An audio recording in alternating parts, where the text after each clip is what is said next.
भ्रमित नहीं होता है। सर इसके अलावा जो चेंजेस किए गए हैं उसमें ये बताया गया कि जो एक्टिव इक्विटी स्कीम्स होंगी उनका जो एक्सपोजर होगा वो गोल्ड और सिल्वर में भी वो ले सकते हैं। इसकी अनुमति जो सर दी गई है, इसके पीछे आपको क्या लग रहा है, क्या कारण हो सकते हैं, क्यों ऐसा किया गया है?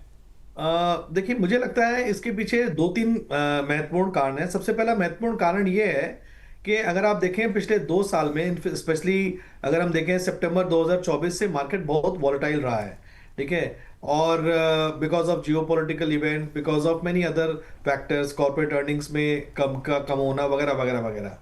और उससे क्या हुआ कि जब इस तरह की वॉलेटिलिटी रहती है तो इक्विटी फंड में फंड मैनेजर अपने कैश फ्लो, मतलब अगर रिडम्पशन आता है उसके लिए वो क्या है, इक्विटी में भी डेट का एक पोर्शन कभी कभी बढ़ा देता है, ठीक है। और डेट फंड्स में अगर हम देखें, अगर हम बॉन्ड्स में देखें, पिछले 1.5 साल 1 साल में कोई खास रिटर्न आया नहीं है।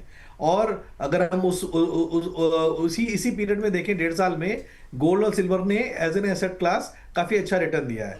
तो मेरे ख्याल से सेबी ने ये डेफिनेटली सोचा है कि ये इन्वेस्टर के बेनिफिट में है कि अगर गोल्ड सिल्वर को अलाउ किया जाए, अगर फंड मैनेजर के पास अगर कैश अवेलेबल है इक्विटी फंड में, वो डेट में ना लगा के गोल्ड सिल्वर में लगाए, तो एक इन्वेस्टर को बेनिफिट होगा, नंबर 1। नंबर 2, मुझे लगता है गोल्ड सिल्वर का जो ब्रांड, जो माइंड शेयर है, वो पिछले 1.5 साल में बहुत बड़ा है। मेरे को नहीं लगता कि कोई भी इन्वेस्टर पूरे इंडिया में, not in India, world over, किसी को गोल्ड और सिल्वर के बारे में अब आइडिया नहीं है। सबको लगता है कि मैं इस चलती हुई गाड़ी में बैठ नहीं पाया। कुछ लोग इन्वेस्ट कर चुके हैं, कुछ लोग नहीं कर पाए, बट सबको एक मतलब काफी लोगों में अवेयरनेस बढ़ी है। तो अगर ये गोल्ड सिल्वर अगर हम इक्विटी फंड में भी अलाउ करेंगे तो इससे क्या है कि निवेशकों का भी थोड़ा सा कॉन्फिडेंस बढ़ेगा और थोड़ा सा मार्केटिंग में इजीनेस रहेगी। मतलब सर गोल्ड और सिल्वर को एक तरह से वो सपोर्ट के तौर पे ले रहे हैं, रिस्क जो Yes. रहता है इक्विटी में उसको Yes. प्रोटेक्ट करने की यहाँ पर कोशिश की जा रही है। Yes. सर अगर मल्टी एसेट फंड से इसको कंपेयर करें, क्योंकि उसमें तो डाइवर्सिफाइड मतलब गोल्ड सिल्वर और इक्विटी सब चीज़ें होती हैं, उससे अगर कंपेयर करें तो सर कैसे देखते हैं इसको? नहीं, देखिए, multi asset different asset class है। मल्टी एसेट में एक डिफाइंड पैटर्न है कि उसमें 10 से 20% गोल्ड सिल्वर ले सकते हैं अगर फंड मैनेजर पॉजिटिव है उस एसेट क्लास में, ठीक है। यहां इक्विटी फंड में बेसिकली वही पैसा जो कैश में इन्वेस्ट है, फॉर एग्जांपल अगर कोई एक फंड है, लार्ज कैप फंड है, उसमें अगर 6% कैश है, तो फंड मैनेजर वो डेट में ना, अगर बॉन्ड में ना लगा के वो गोल्ड सिल्वर में भी लगा सकता है। तो दोनों में डिफरेंस है।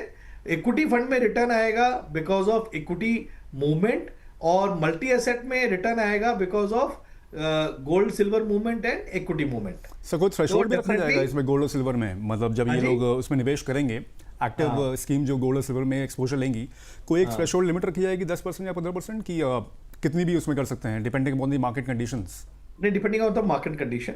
इसमें क्या है, फंड मैनेजर इक्विटी फंड में, एक्टिव इक्विटी फंड में कैश बढ़ाता है, उसके कई कारण हो सकते हैं। पहले हो सकता हो फंड मैनेजर को ये लग रहा हो कि आने वाले समय में इक्विटी मार्केट बहुत ज्यादा वॉलेटाइल रहने वाली है, तो हो सकता है वो 5-10% प्रॉफिट बुक करके कैश में कैश में रखेगा। यानी कैश में रखेगा मतलब वो बॉन्ड्स या डेट में रखेगा, और जब मार्केट नीचे आया तो वो फिर से इन्वेस्ट कर सकता है। यानी फंड मैनेजर कैश कॉल लेगा। अगर फंड मैनेजर कैश कॉल लेगा तो फंड में कैश बढ़ेगा और वो डेट में लगाना पड़ेगा उसे। या कभी कभी फंड मैनेजर को ये भी लगता है कि साल में ऐसे बहुत सारे डेटेड इवेंट्स होते हैं, फॉर एग्जांपल एडवांस टैक्स की डेट्स होती हैं वगैरह वगैरह, जहां इन्वेस्टर पैसा निकालता है। तो फंड मैनेजर कुछ स्कीमों में क्या करता है कि पहले से ही रिडम्पशन, मतलब इक्विटी को लिक्विडेट कर देता है, जिससे कि उसको अचानक से रिडम्पशन का प्रेशर ना आए।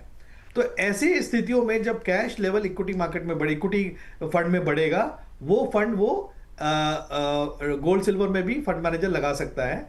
और हम सबको पता है कि gold is basically hedge option. तो अगर मार्केट गिरता है तो गोल्ड और सिल्वर वो स्टेबिलिटी प्रोवाइड करेगा पोर्टफोलियो को।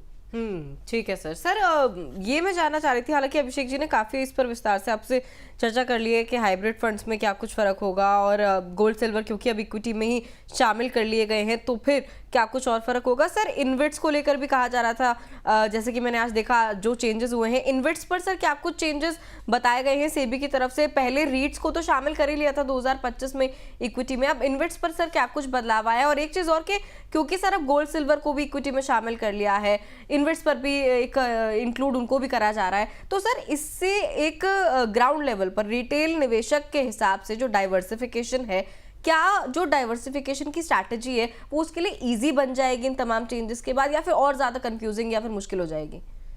नहीं, बहुत अच्छा सवाल है। देखिए, इंडिया में डेट मार्केट रिटेल इन्वेस्टर्स के लिए बहुत ज़्यादा डेवलप नहीं हो पाया, ठीक है। और ये जो सेबी ने जो नया मूवमेंट जो नया चेंजेस करे हैं, जिन्हें हम कहते हैं कि new sectoral debt funds launch करेंगे, ठीक है, जो ऐसे डेट फंड जो बेसिकली फाइनेंशियल सर्विसेज या एनर्जी सेक्टर या इंफ्रास्ट्रक्चर या हाउसिंग या रियल स्टेट सेक्टर को में लेंड करेंगे। तो बेसिकली एक बहुत बड़ा मूव है, और ये सरकार मेरे ख्याल से सेबी ये चाहती है कि डेफिनेटली इन सेक्टर्स में भी मतलब एक रिटेल पार्टिसिपेशन बढ़े, ठीक है। और इन्वेस्टर्स भी रेडी हैं। इन्वेस्टर्स को पता है कि हमारी इमर्जिंग मार्केट है, ग्रोइंग इकोनॉमी है, हमारे यहाँ financial services, energy, infrastructure, housing, ये सारे सेक्टर्स बड़े एग्रेसिवली ग्रो करेंगे, तो वो भी इनकी ग्रोथ में पार्टिसिपेट करना चाहते हैं। तो I think it is a good for economy, it is good for investors also to consider sectoral debt funds.